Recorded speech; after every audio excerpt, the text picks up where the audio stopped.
everybody. Happy Easter. Hope you guys have had an amazing time with your families, and perhaps you're still having an amazing time because today is a public holiday here in Australia, and certainly I'll continue family fun after I do my Monday morning thing. I just thought I got up at 5:30 this morning for some reason and did my meditation, my exercise, and also over the weekend we have done a little bit of a mini mission declutter at our home. So we did an hour of power every day and we covered off all the sections of the house. So you know how random things end up being put in drawers here and there. So we've reset ourselves almost for the second half of the year and closed the pool area down. Summer season's officially closed, we said, and set everything up so that when the weather starts to come in, we don't have to worry about that. But we actually had a really hot time here in Melbourne. It was 30 degrees on Saturday and about almost 30 also yesterday. So we're swimming and enjoying ourselves. So kids had a wonderful time. Easter Bunny didn't let us down. There was lots of chocolate eating, and I think I ended up getting a headache from, I think, too much sugar rush last night. But this morning I wanted to cover off a topic that I said I would bring to you guys today after last week, and that was the advice I would give my new business self 9 years ago. So we're almost coming up to that 9-year anniversary. Actually, guys, I need to share this live into a couple of my groups. So let me just do that, and then we'll get going with my top 10 list of what advice I would have given myself in hindsight now, 9 years into this business. So let me do my little shares into a couple of my groups, and then we're going to get going. And I hope, let me know, how was your Easter? Did you rest, rejuvenate? I have to say, almost Easter and Anzac Day happens to be almost like Christmas and New Year's. I was saying to the guys, just as soon as they go back to school, they'll have another day off on Thursday as well as the weekend. So I have to say, April for us, after a crazy March and Feb and March, has been a little bit of a recharge opportunity. All right, one more group to share this in and we'll get going. Good morning, Susie. Great to see you on the call. And I know lots of you guys are going to watch this as a recording, so stay tuned for the list of things. All right, here we go. So about in a month's time, I will be celebrating 9 years in business, and I have learned lots of different things over this period and things that I didn't know that I know now. So good morning, Amanda and Andrea as well. All right, so you guys, we're going to start off and go through this list, and I'll just give you some insights and pointers as to what I would have told myself 9 years ago. All right, so number one on my list is you'll get way more no's than yeses compared to what you think you will. Okay, so so often, you know, when we get out there and we're looking for clients and we're looking for business, we think almost that every single person that we speak to might eventuate being a client, and we actually are not aware or don't understand that actually you will hit way more no's and way more no's in the beginning than later on as we refine what we are doing and what our message is and all that kind of stuff, as we become more clearer on that. And to this day, it still stuns me how many more no's and rejections I have to go through to get to those wins, right?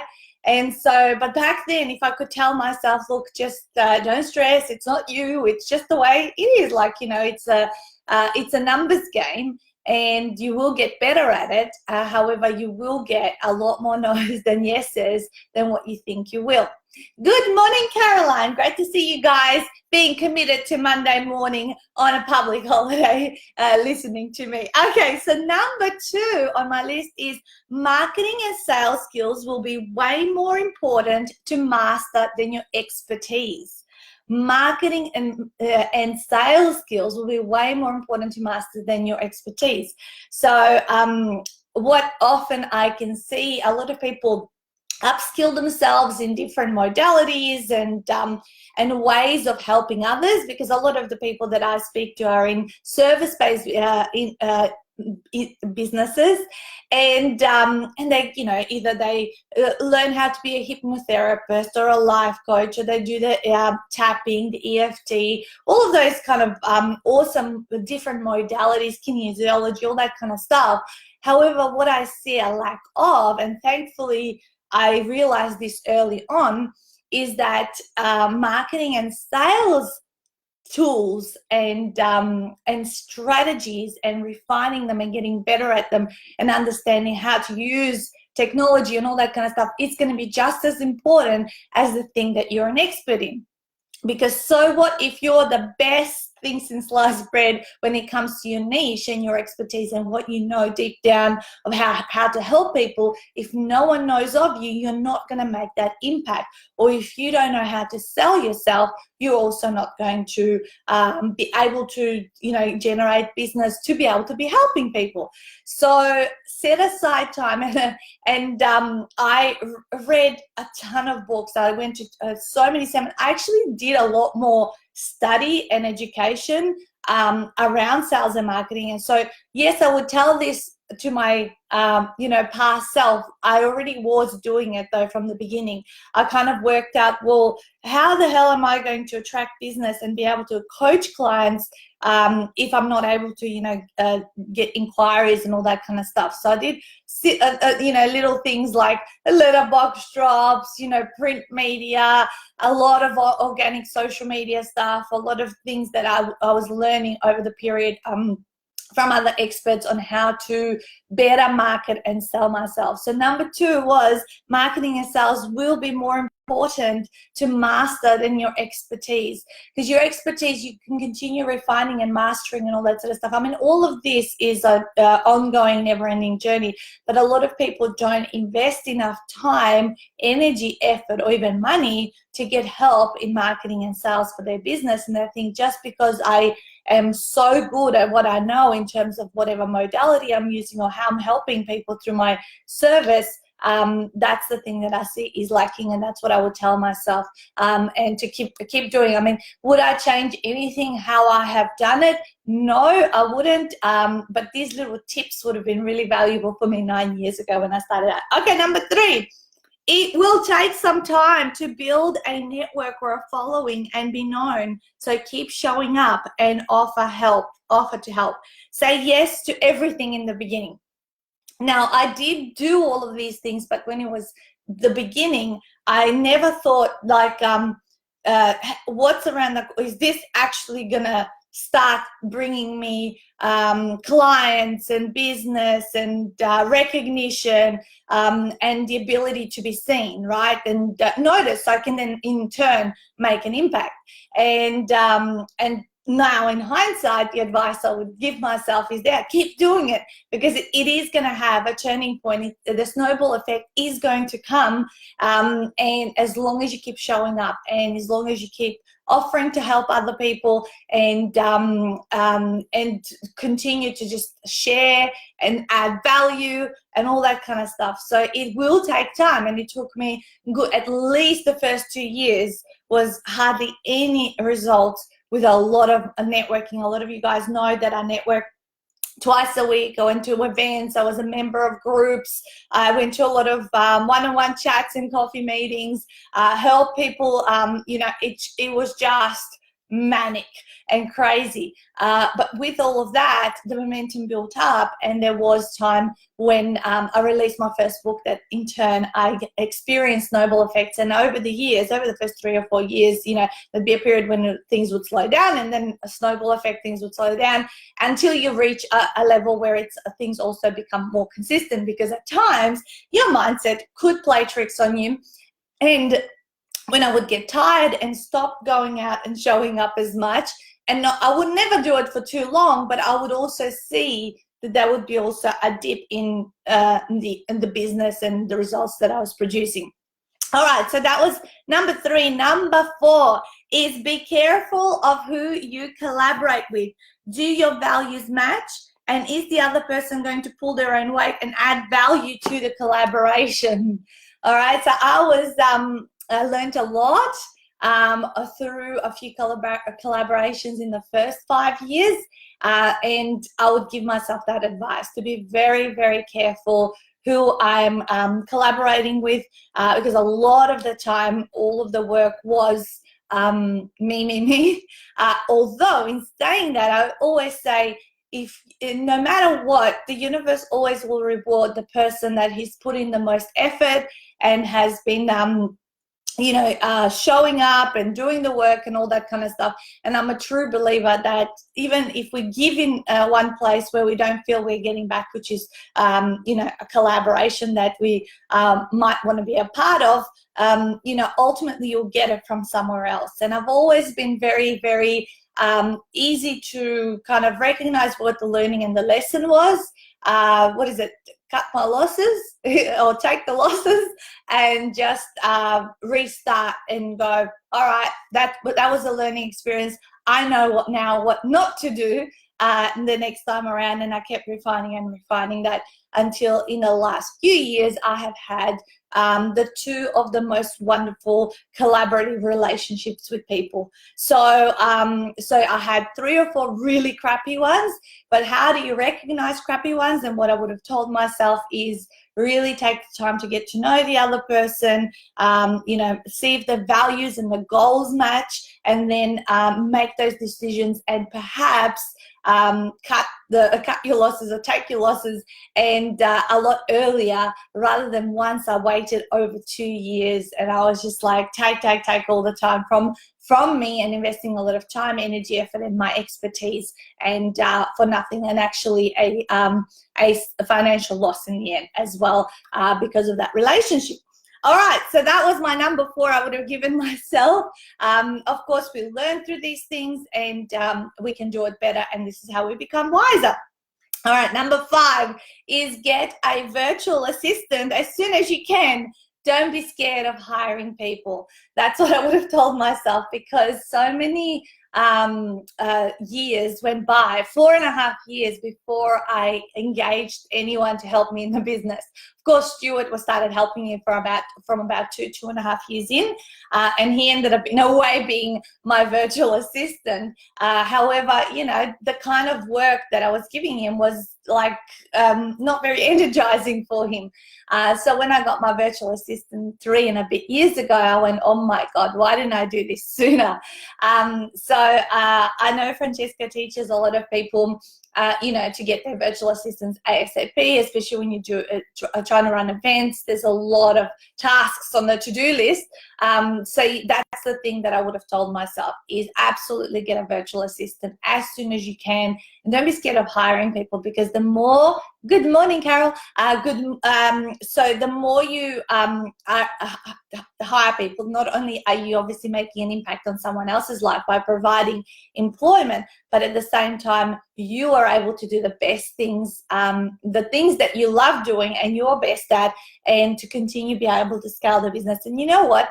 When you have to figure out how to allocate a wage for a person in the business, you will figure out the how, right? It's say yes, then you work out the how. And over the last 4 years, I've become braver and braver. So first Stuart came on, then our virtual assistant, then my mum joined the business 18 months ago, and then Viv started at the start of this year. Who knows what the future holds, but I have slowly become braver and braver, and been able to ultimately reclaim the freedom of what that I wanted. When I started out in business, I wanted a flexible business. I wanted to design the life of my dreams, and that's exactly what is happening. All right, number 6 on our list is never give away your IP or time unless you have been paid first. You will learn this the hard way. Okay, so this one is, and I learned it the hard way. So obviously, if I'm me now, telling my new business self 9 years ago, this is always receive payment before you give away your intellectual property and your time. You wouldn't believe how many times, again, I've had to cut my losses and just make peace with things when people have not withheld their end of the bargain. Good morning, Sharon. Never get tired of listening to your wisdom one day. Thank you so much. Sharon's one of my authors from, gosh, it's been now coming up to 4.5, 5 years. Thank you so much. So never give away your IPN time unless you've been first paid for it. I would have to say, you know, a lot of the time in the early days, and probably even as close as 2 years ago, in some situations, I would make a heart-based decision versus a head-based decision, which is obviously, you know, not the right way to go about it when you're trying to grow a business, because growing a business and running a business requires you to have the resources to be able to deliver on your promises and your service, and with you know, with the ability to do it as fast as possible. And if you're doing this for people who are not withholding their end of the bargain in terms of what they have received from you, it'll deflate you. It'll make you feel like shit, and it'll make you feel not valued and ripped off. So set up those systems and rules that are going to be head rules versus heart rules, so that you don't end up feeling this way. Because whose fault is it ultimately if you get taken advantage of? It's your own fault, right? It was my own fault, and I take full responsibility for it when I have given away my IP and my time to others without following my own rules within those terms. So then you need better systems, you need better rules, and don't be scared of losing clients if they are trying to work their way around into your system without paying you. And actually, you're not doing anyone a favor. If someone doesn't pay for what they are about to receive, then they're not fully committed and fully have worked out, because the energy around it will not be there for them actually to do the work as it was laid out. All right, guys, number 7. The gold is hidden in your backyard. Stay in Australia and become the industry leader there. This is me giving myself advice, of course. So that book, The Alchemist, how the guy went and searching for this treasure everywhere, and ultimately, in the end, he found it was in his own backyard. I need to tell myself that story. I lived that story. Of course, I launched my business in the Middle East and USA, and I went to New Zealand, and those were all wonderful experiences, and I wouldn't take them back. However, you know, the opinion of what I thought it would be like going international was not really how I would want to live my life anyway. You know, in hindsight, I ended up being away from my family too long, put in so much effort, time, and money into something that perhaps at the end of the day, it was more, the value was behind the experience and the publicity of what we did versus, you know, being able to make the business even more financially successful and all that kind of stuff. So after those experiences in 2017 and 18, 2019 has been, hey, let's just play in our own backyard, because this is where you know, we can be close to home, close to our children. Now, this is not the same story for everybody, right?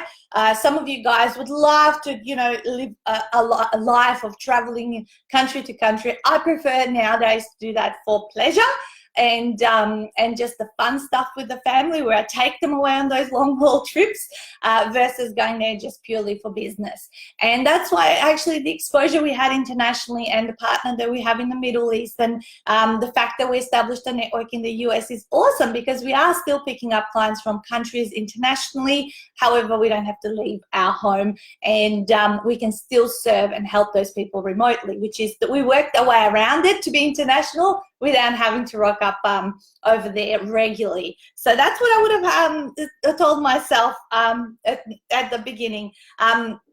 Do I regret anything that I have done in the last 9 years? No, I don't. Everything served a purpose. Everything had a lesson. So I can be giving you this, I guess, advice to you and my old self in terms of how things turned out. And I have come to those realizations, but there's also realizations, but there also has been lessons and gold nuggets. If I hadn't had those experiences, that I would have never known. So what did I say? It's better to have tried and failed than not to have tried at all. And that's what I believe this is all about. All right, number 8 on my list is start your own publishing company earlier by 2 to 3 years.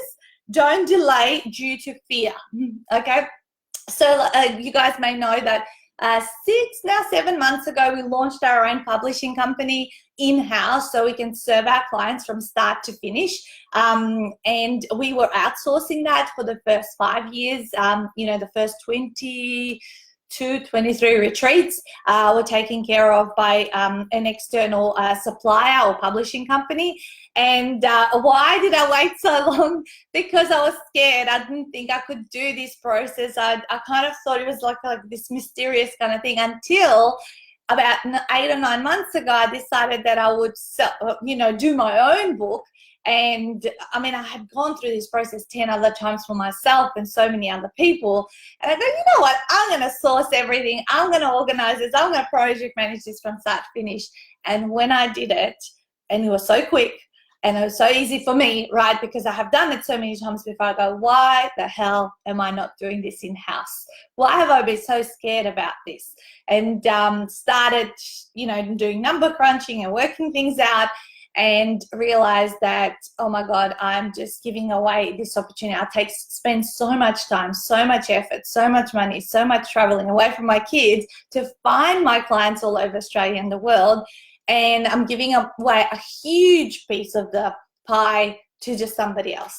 And so I would give my old version of me this advice to do it 2 or 3 years earlier over waiting for so long, and not to be scared. And why do we hold up so long is because of fear, right? And thankfully I don't sit on fear for too long. I do take action and put things into play and all that kind of stuff. All right, number 9. So 2 more to go, you guys. If you work hard, you will get to play hard, and design the life and future of your dreams for you, your family, and others. Okay, so you guys know our motto is work hard, play hard. You'll see me be all over the place, everywhere, and then probably haven't heard too much from me during April. Why? Because we've needed to recharge, get ourselves sort of reset, reorganize. As I said, over the weekend we did mission declutter. Spent an hour of power over the last 4 days, and everything is reset, because when it gets busy, it gets messy in a way that you're not on top of things, but you are, you're moving around your feet very, very quickly, like the little duck under the water, and then you have time to reset, reorganize, and replenish yourself. Okay, so yeah, if you work hard, you will get to play hard. That's what I would tell myself. Not that I've never worked hard, but it's good to know that working hard will be rewarded in due course, because sometimes in the first 2 or 3 years, it just doesn't seem it's ever going to have a turning point or of getting easier for you to reclaim your own freedom and time for yourself and time for your family and all that kind of stuff. So you will get to design your own life. Okay, and number 10 is the universe will look after you so long as you deliver on your promises. Keep the faith, focus, and keep decluttering. Okay, so we are in the business of faith versus the business of security and knowing what is going to happen, every week. We, as business owners, we need to keep that.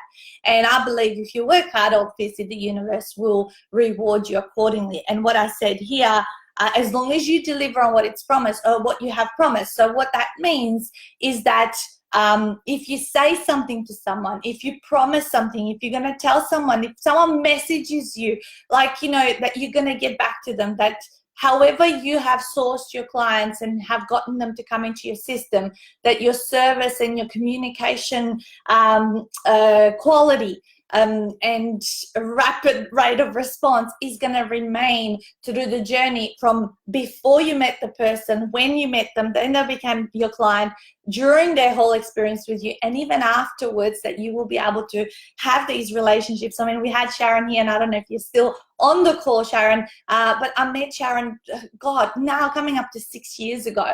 So when my networking and relationship style has been to go for quality and for investing time and effort to keep in touch with those people that have come into my life, have come into my business, and to have that as a very long-term relationship, not a kind of like a one-night stand, if you like. We're talking about, you know, we get married in a way, you know, slowly, and then remain and be in touch and be part of our lives. We may not talk to each other all the time, but we are, you know, keeping a table where things are and where people are, and that's really, really rewarding. Versus, so I'm looking at more quality of relationships and long-term and longevity versus quick, fast, quantity, massive, go in and out. I'm all about consistency. I'm all about maintenance and continuing to add value,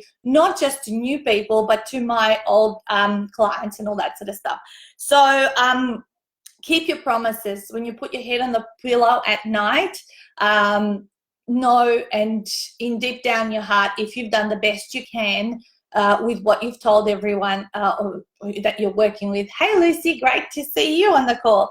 And feel the fear and do it anyway. That was my last little thing I would have told myself. And that's an awesome book that I anyway read by Susan Jeffers, Feel the Fear and Do It Anyway.